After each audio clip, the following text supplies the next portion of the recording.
Welcome to another edition of Around with Randall, your weekly podcast on making your nonprofit more effective for your community. And here is your host, the CEO and founder of Hallett Philanthropy, Randall Hallett. It's great to have you back here on Around with Randall. And of course, I am Randall. On today's podcast, we're going to spend a little bit of time talking about some interesting issues involving the Great Resignation, Great Reshuffling. They've kind of begun to change the name a little bit. More from the part of the organization and some things that I think will be important for all of us to realize when we are looking for the next great employee. That's more challenging today than ever.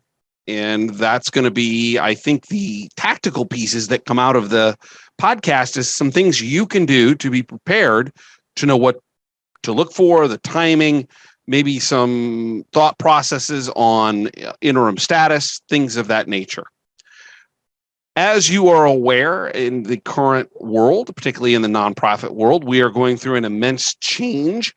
We've done a number of podcasts on this employment area, including the work around the published article in the Association for Healthcare Development, Professional AHP, and its publication that was highlighting the Great Resignation and the employment study that Hallett Philanthropy did. You're all aware of all of these changes. What is it that we need to be looking at when we're looking for either a replacement or we're going to increase our staff or we've got to add to, the talent pool that we have? I found some interesting conversations being developed through a couple of articles. The first was one coming from the Nonprofit Times, which was what top nonprofit leaders are looking for. And it brought up some interesting points. They classify the qualifications or the things that we want in employees in two kind of buckets. And while I had thought about it, I hadn't articulated it quite in this way, and I thought it was pretty brilliantly done. The first is hard skills. And frankly, that's where I spend the most amount of my time when I'm working with clients and advising them. And the hard skills are the things that are going to be the important daily activities and the skills that are needed to complete them for a particular position. And they're going to be very different depending on the particular job that's being asked to be done. So if you're a major gift officer, it's about the ability to communicate and to make phone calls. I always talk about the idea of resiliency, and because there's a lot of times that we might be rejected in those calls, feeling a sense of rejection. I train on that as a part of the educational outreach that we do at Hallett Philanthropy. If you're in the infrastructure database world, that's going to be about understanding how databases work, how you get data in and out of them, how to create reports. If it's in the finance area, obviously accounting and the understanding of the almighty dollar, debits and credits directly involved with trying to keep all the accounts in line, budgeting process, things of that nature. And if you're a leader, do you have a long-term vision?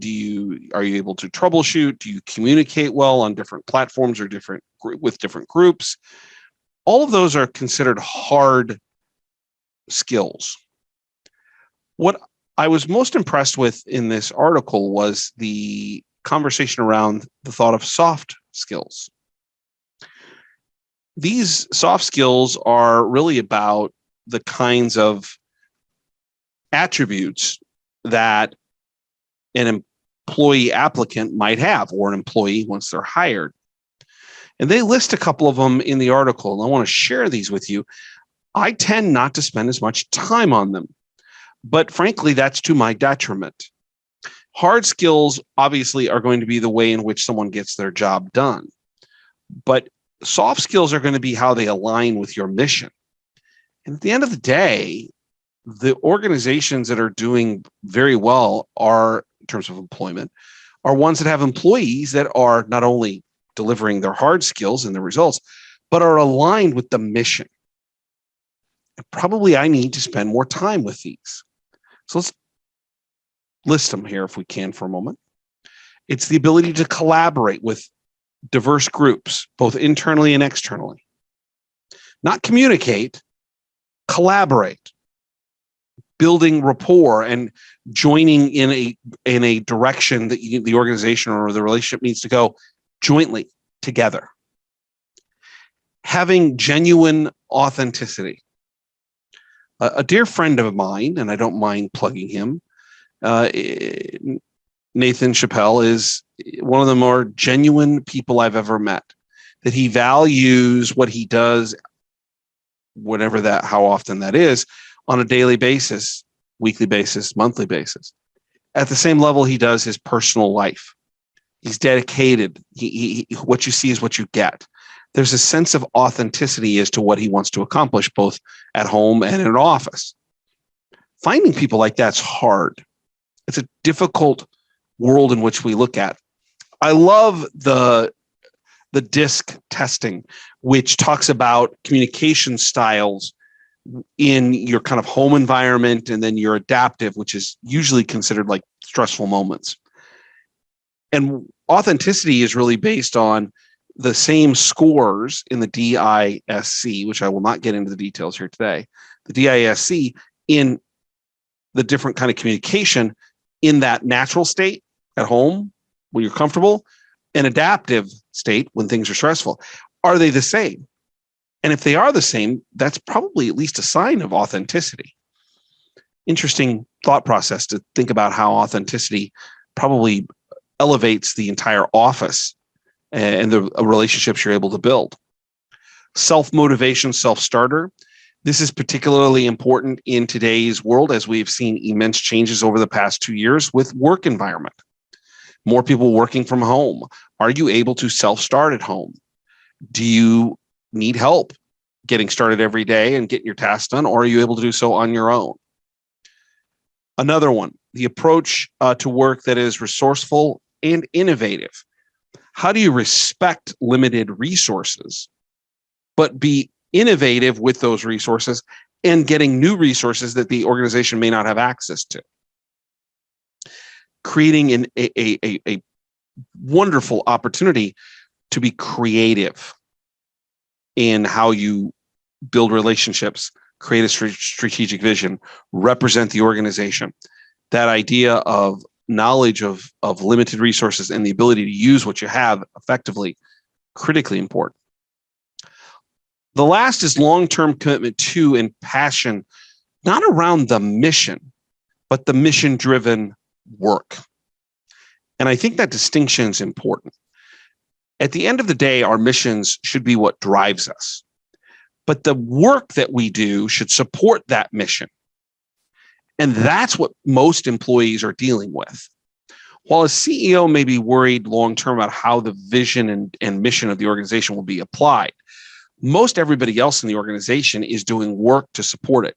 And they have to buy into that work, those tasks, that daily responsibility. And if they don't, even if they believe in the mission, but the work doesn't support it, they'll more likely go find someplace else to go. And I think that is happening in nonprofit work. So when you talk about collaboration and authenticity and motivation and the idea of being resourceful, as well as the idea for commitment towards the work that you do every day, there's a group of people that naturally fit all of these kind of details or attributes. And those are millennials. Millennials may be better built for today than we realize if your organization is understanding what millennials are looking for. Millennials have told us through study after study after study, and now particularly as we move into Generation Zs, that they want their personal beliefs to align with their life's journey. So at home, do my personal values, what I think is important, align with my significant other, spouse, whomever's in the house? That's not unusual, very tried and true. But they also want it to extend into the office environment. And because of the way they've been raised with technology changes and things of that nature, they embrace things like flexibility and innovation and meaningful work. And be willing to change at a moment's notice. I think sometimes we give millennials a bad name. It's just that they see the world differently. The question becomes, can we take advantage of that? Because they may be better equipped in this era of soft skills and what we're looking for to be more aligned with what we're trying to accomplish in an office. The other thing that comes from this is the idea that we're seeing more and more, I'll call it HR, human resources, commentary on the nonprofit world that HR or the leaders that make decisions on hiring principles or the hiring actual decision of people, they're concerned about the skills gap.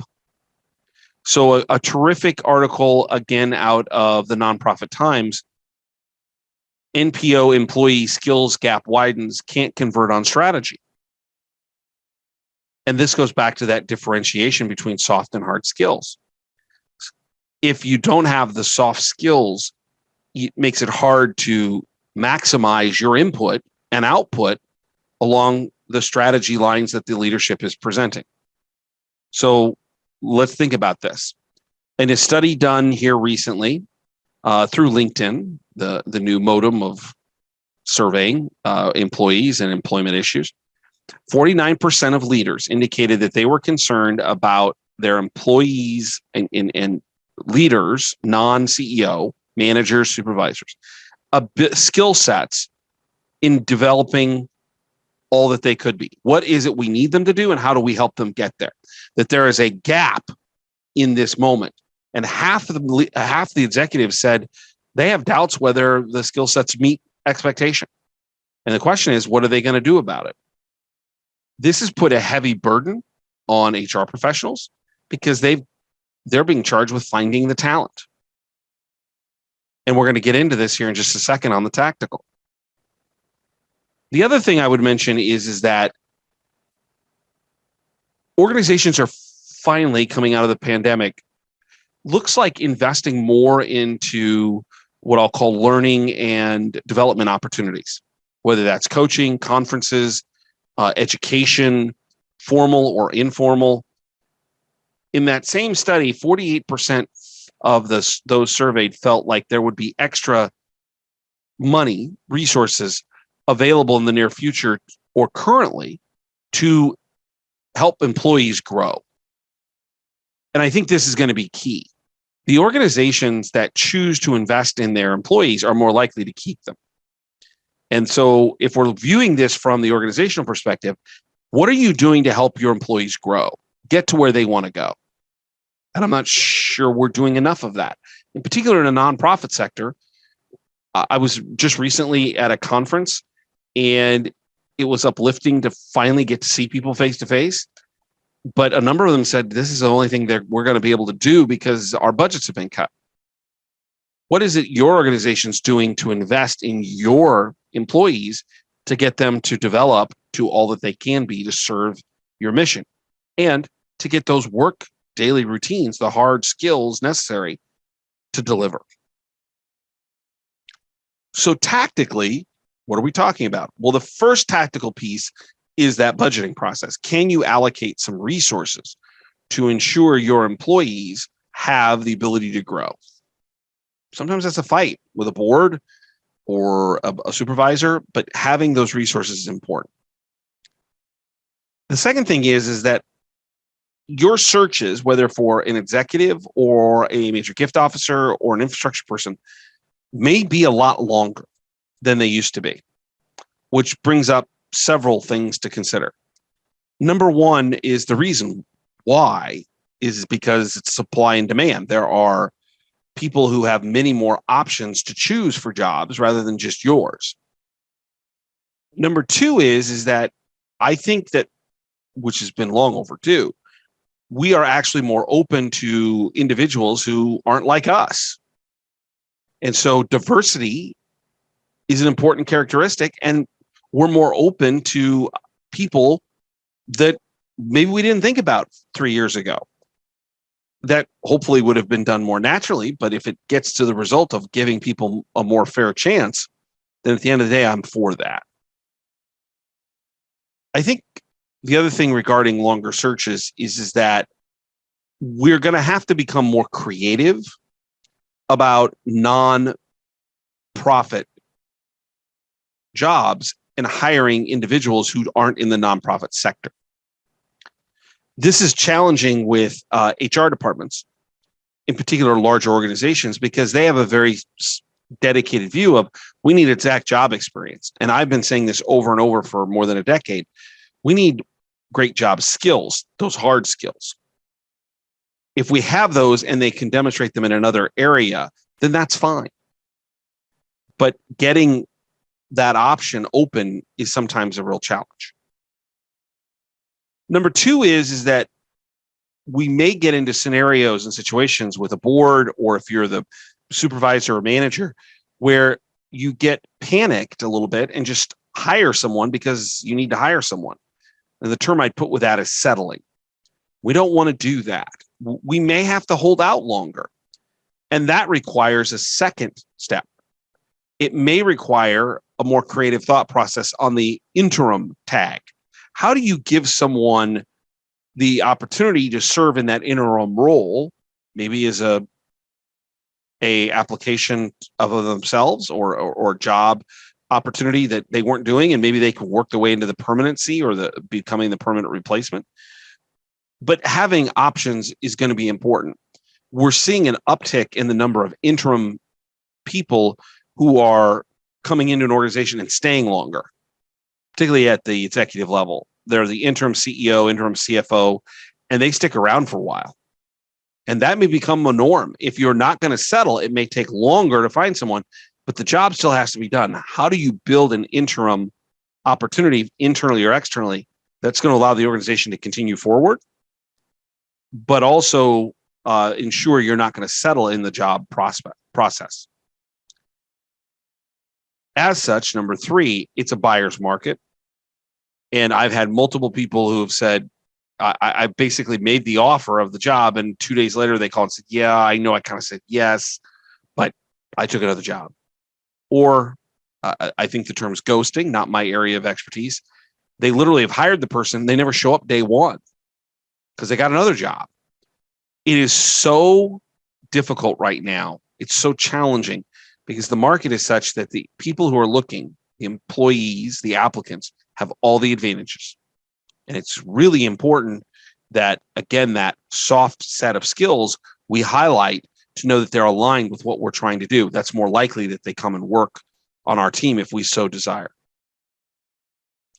The other interesting thing is there's a number of positions that we might use a search firm. I've got personal experience with clients that they have approached search firms, and search firms have basically said, we are so busy, we can't take you on right now. That should be another indicator of this bigger picture of where the job market is. I've never seen that.